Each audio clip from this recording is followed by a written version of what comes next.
Hello, everybody, and welcome back to New York Talk. This is the Scouting Report, and it's time to look ahead to Tuesday as Burton Albion come to the New York Stadium from the rearranged game from August. We have Edward joining us from Brewers Babble. How is it going, mate? I'm all right, Matt. Yourself? Very, very good. Thank you very much. So let's talk Burton's season so far. But to let everybody know, we're talking pre-FA Cup, so things might be a little bit happier, a little bit less happy after that. But just talk me so far. You sit 20th at the minute. How does that sit with you so far? Yeah, the good thing about doing this preview now is at least you haven't got to worry about league position change. You can say 20th and it's factual, Matt. We're fine. Nothing's going to change now. That's all sorted. Season as a whole, I suppose I'm risk of being in a position where I do this week on week and change my mind on it. I think you have to say at the minute it's satisfactory, really. The objective before the season began ultimately was survival again. Some will have wanted a little bit more because you're always ambitious as fans, but you have to recognise what the club is, the position they're in. Staying up again in this league is the minimum target, and as it stands, they're doing that. So we have to be pleased with that. It's a very wacky. The middle of the table is quite wacky. I think we got to like 12th if we win on Tuesday. Just something really silly about the mess. That kind of really congested, quite big pack in the middle at the moment, and we seem to be at the bottom of that. And so I'm conflicted and thinking, well, should I still be looking at the bottom four? But actually, the top half's only about there. So I don't want to get ahead of myself because that's a risky thing to do the last 2 years with Burton. But no, I should be satisfied at the minute. We've had a mixture of some very, very bad results this season and some very, very good results. Seem to be doing better away at the minute than at home, which is intriguing because we always thought we were a bit more a home team than an away team. But there's some standout individual results. We seem to do better against the top six than the bottom four. We haven't beaten any of the bottom four yet, and we've got 2 wins over top six teams at the minute. We're a bit of an odd side, bit hard to grasp our own heads around how we're going at the minute. But more than the point of game at the minute, I'd say we're doing an adequate amount. Yeah, ran league to it. Well, we were second bottom or third bottom 3 games ago, and now if we win Tuesday, we go to 9th. It's just a daft league at the minute. I'm going to take it back to last season, though. We played you in January, which was in the middle of your turnaround, which felt miraculous. I don't want to say started, to be honest. I was part of the group that thought you were down by about November. So the turnaround you guys had last season was fantastic. So I assume going into the summer, Gary Bowyer's on kind of, there's a positive vibe around the place, I assume. It's a long time since you played you. That game feels like a long time ago. And I suppose in some ways it is because it was the end of January, wasn't it? It's fascinating. I can't remember what I said at the time. I think we'd just come off beating Wigan away, which was only our 3rd league win of the season at that point. That was the 21st of January. That's how bad the start had been. And it was nice to have that feeling, but I think at the time I probably thought, okay, we still have a huge, huge amount to do. And then when you beat yourselves, got that great win. Then when they made it 3 in a row with the Reading, and it kind of got this little bit of belief back in, and they just kept grinding out the wins as the following months of the season went through. And yeah, it's miraculous what we did last year, really, because I think back to even the middle of January, they were still bottom of the table and seemingly just completely out of it, and basically had a top 10, top 9 record to the end of the season that got them over the line to get through here. So Bowyer is brilliant in people's books right now. There's not really a bad word that can be said about him, and he's inheriting a bit of a tricky challenge again with a limited budget compared to others, and it's been adequate so far. People are really impressed. He's the 3rd Gaff we've had really since Nigel Clough, who's just got that pedigree you're looking for. Because the Burton bosses in the last 5 years have either been very inexperienced or this has been the highest level they've been at in terms of club. Whereas with Bowyer, he's been there, done that. Blackburn, Blackpool, Bradford previously, loads of different jobs for him. So he's a very seasoned name to have in there, and it's handy to have him in this situation. Yeah, absolutely. I think it's a bad rap from some football fans, but I think he's a very, very solid hand. We also showed that with you guys last season. Just talk kind of your summer and your transfer business, but kind of in line with the ownership. I remember when the new owners took over the summer before, and there was all this, not fanfare necessarily, but all this positive vibes coming from them themselves. But now you mentioned kind of the limited budget. What's kind of going on in the ownership model, and how did that play into the summer transfer window? Yeah, it's partly their own fault. They messed up not the entirety of last summer's recruitment, but a good chunk of it. 23 signings, British record. No one's beaten that. No, if you remember Forest a couple of years when he went to Premier League and signed a ton, we signed more than that. It was that kind of massive squad overall. I think only about 2, 3, 4 were actually retained from the previous season. Yeah. And we found out part of the reason they dragged a lot of people in was very large bonuses. probably paying more than they should have for these players, really, to get some of them across some other clubs to try and find some coups. And that's a problem when not a lot of them hit the ground to the level desired. And you've had to ship quite a lot. And there's been a new recruitment team hired into the building. They've had a real reshuffle of basically all the staff behind the scenes to try and get some really experienced, credible people into those roles. They've addressed themselves. We don't fix this now. We're still going to be fixing this probably the winter of next season. It just takes that amount of time to get rid of that deadwood and try and rebalance the books a little bit.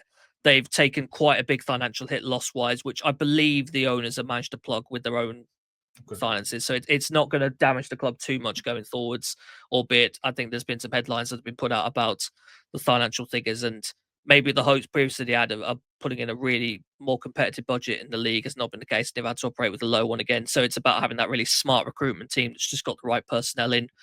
So far the season goes, you have to say they've done an adequate job of that so far.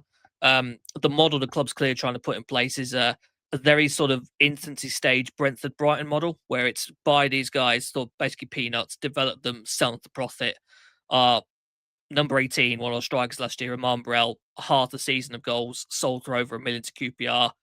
We're hoping to see a few more of those cut in the season to come, and that's the model that Burton are going to go to get themselves a bit more competitive and finally got at the bottom of this bloody table, because I'm fed up of being down here every season. yeah.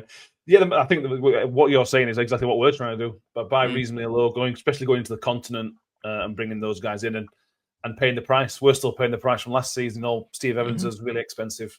Old players, we're still carrying the canvas. That'll I think we both had similar things, didn't we? Because we're guilty of this as fans. It's not so much who comes in, it's how much they see. So when a club is really, really active in the summer window, and there's a couple in there you like the look of, people are going to go, well, they're a dark horse. And I think we maybe more yourselves because it was Evans and there as well.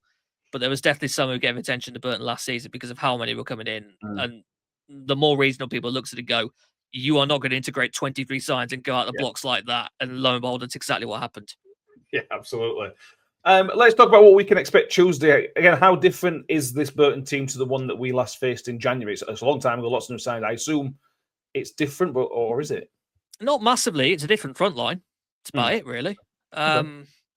It's still the same kind of principles. Bowyer is just very practical with his football. That's part of the reason I like him as a boss. Is he's the first guy to say, I actually want to play wing backs as wing backs. I don't want to stick centre backs out there, which is what previous managers have been doing to try and shoe old players in. So actual midfielders, actual strikers, actual wing backs in there. There's a lot of focus on playing quite direct, counter-attacking, which I think is part of the reason we're better away. We seem to work a bit better with less of the ball when we've got space to move into and play on the counter attack, and the opposition come and play a bit more front footed. That's what can work in our favour. It's a brand new front pair. I can't remember the pair that started that Rotherham game. It might have been Roman Burrell and Bud Varson at the time in that game. I think if that was right. Neither of them are there now. Burrell's gone QPR, Bud Varson's gone back to Iceland. So a new look pair now, tried to be put in a similar mould. So Jake Beasley, real focal point striker, and then a pacey man moving off him in either Fabio Tavares or Tyrese Shade. Midfield, I think, is almost the same as before. JJ McKinnon's come back for another loan from Lincoln, not hit the levels of last year. You were actually the only goal he ended up scoring last year against yourselves. We kind of thought there's a bit of unfinished business with him getting some more output. He's just not looked the same level now. I think the midfield dynamics kind of changed previously to what was there before. And some more of the figures in there from last year who were there last year. So I think Karen Lofthouse had not quite joined at that point, but Adoka Godwin and Leith still in the back line, for instance, and Jack Armour still slots in wherever needed on the left or the right hand side. Okay, should be interesting. It's an interesting game. I'm always interested to watch Burton because back in the day we always horrible. We often had pretty good results, but it was always a hard game, always a very, very hard game. And I expect the same on Tuesday. So let's finish on kind of how you think the game's going to go and how do you think it's going to play out on Tuesday. Well, it depends if you give us the ball or not, because we are not good with more possession. I think we haven't won a game with more of the ball for 2 years. So the whole dynamic of the club for the last 2 years has been playing with less possession, playing on the counter, playing a bit more direct. It's what makes me a bit anxious about this FA Cup game we've got just before this comes out, because we're our home to St Albans, 4 leagues below, big favourites. Don't deliver with the favourites tag. Last game we were favourites for was Peterborough 2 weeks ago, and we lost it to the club that's bottom of the league currently, and just got rid of Darren Ferguson, of course. So the big Ferguson's last win with how that went. I almost think it's going to be completely different to when we last went to the New York Stadium, because that was a completely different team. They were trying to completely change the velocity of the club at the start of that season under Mark Robinson. Had a real kind of possession-focused approach, trying to play quite expansive. I don't think we'll be anything like that this time. It'll be more hold the defensive shape, deal with what's put out, and then try and hit you on the break. So anyone who remembers the team that went to, August last year, I'm expecting something completely different this time. Okay. I imagine that was one of the few bright points at the start of the season, because that 2-2 was a very good Burton performance. Yeah, it was. I still think that goal shouldn't be disallowed, but we'll let that slide. Yeah, exactly. And let's finish on score prediction. What do you reckon the score prediction? My go-to is to back a defeat, so I don't get it cursing me. I never feel like I'm allowed to have any kind of real positivity. It's what the last few seasons of Burton has done to me, being down the bottom of this table. It will maybe depend a bit on how Saturday. I've got to feel good, haven't I? We've won at Cardiff, we've won at Wimbledon, got a draw at Doncaster. Last year away results have been quite good. We've got yourselves and then Bradford on Saturday. So rocking up. Gary Bowyer back at Valley Parade, a place that I absolutely adore him. So that could be fun. Yeah, that's the only slight worry I have about that. What reception Bowyer gets when he walks out from those Valley Parade dugouts as we go. I would be satisfied with the points, honestly, on Tuesday. I think we just keep ticking along, keep getting the numbers. Let's have another 2-2. Why not? Let's have some fun. We're the only game that night. All the eyes are on us. Let's make the most of it and put a show on for League One. Why not? Put a show on for the world. Yeah, exactly. Thank you very much. We'll put the links to Brewers Babble. Check those guys out if you want some more Burton content. Thank you, everybody watching. Make sure you subscribe, because we are still creeping at 2,000 subscribers. Make sure you keep doing that. And if you listen to iTunes, Spotify, follow, subscribe, 5-star rating, whatever your provider allows you to do. We will see everybody next time. Thank you for watching. And as always, up the Millers.